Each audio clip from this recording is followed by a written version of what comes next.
Un es tā domāju, ziniet, drīz, vispār valsts drošības,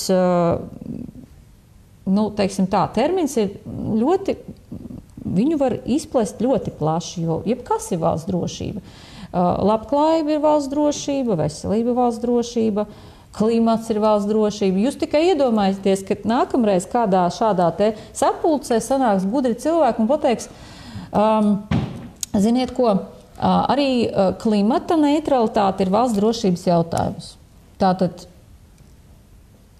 nekādas kritikas elektroauto, nekādi piketi pret šitiem te visiem vējģeneratoriem, jā?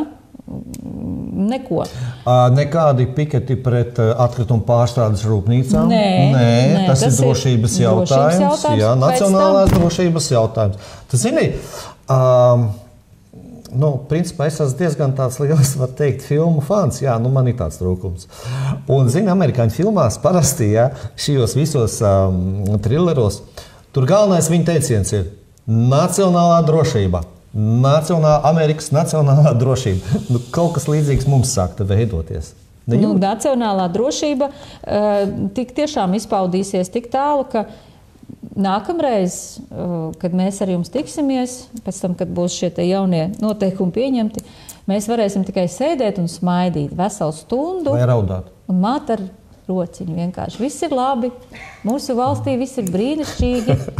Viss ir ļoti labi. Kā 90. gados, kas atcerās varbūt tās Alan Šumaks. Viss ir labi, nolieciet būrkas apildītas ar ūdeni, es viņas tūlītās tur uzpumpēšu, viss būs labi.